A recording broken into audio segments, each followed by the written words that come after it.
About 2 years ago, I had very small forearms and I decided to go on a journey to become Popeye. And it all started with hand gripper training.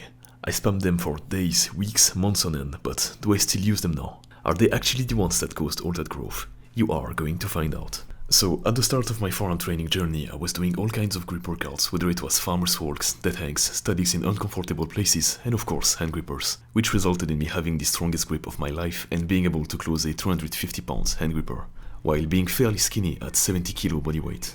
This not only gave me a crushing grip strength, but also very vascular forearms that were pretty aesthetically pleasing. To achieve this, I was mostly focused on using hand grippers and did the other stuff more occasionally.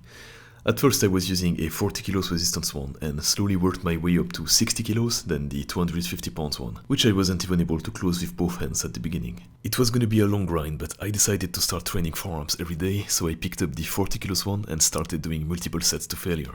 About 100 reps each hand, and I was then alternating them both as rest time. I did that many times through the day without really having a structure. I wasn't having any problems with recovery, as forearms can be trained every day without rest. In fact, my maximum amount of reps were going up each day. I was doing both slow and fast pace as they have a different feeling each, which I like, and I think it's great to get gradually stronger. The first change I noticed was the flexor muscle starting to appear and bulge out of my forearms, but I wasn't happy with the lack of vascularity and wanted much more. As I kept going, my forearms were getting more and more defined, and the extensor muscles were starting to appear, which is counterintuitive as the hand grippers are supposed to target the flexor muscles much more. Even though I've always found that clenching my fist activates them like crazy for some reason, like shown on this clip. After the 40 kilos gripper started feeling too easy, I decided it was time to step up my game and go with the 60 kilos one. Doing this greatly improved my strength and the vascularity started getting insane. My flexors and extensors were of course getting much bigger and defined too. Something worth noting is that my hands were also starting to develop muscles and veins, which is a pretty nice addition. The training with the 60 kilos one was the same as the 40, except I reduced the reps a little and was doing around 60 instead. Although I was never too focused on counting them, I just went to failure. I think that such high volume was the reason my forearms were being this vascular and defined. I was also doing it every day, and I simply repeated that for weeks on end until I was able to close the 250 pounds. After achieving that, I wanted to see how my hand strength translated to arm wrestling, and the results shocked me.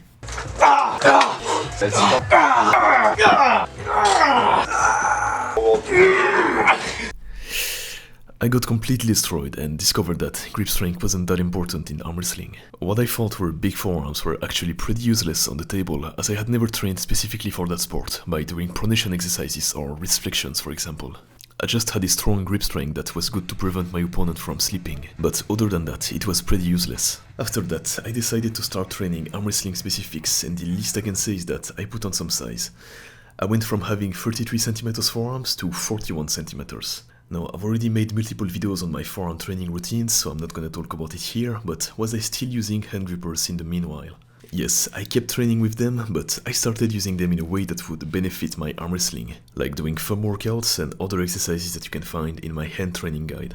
They were still being very useful as I developed massive thumbs that makes it uncomfortable for my opponents to grip up during a match. But concerning the grip training itself, I kinda stopped being consistent with it as I have other goals and other machines that are also useful to develop grip strength, like the Bruce Lee grip machine for example.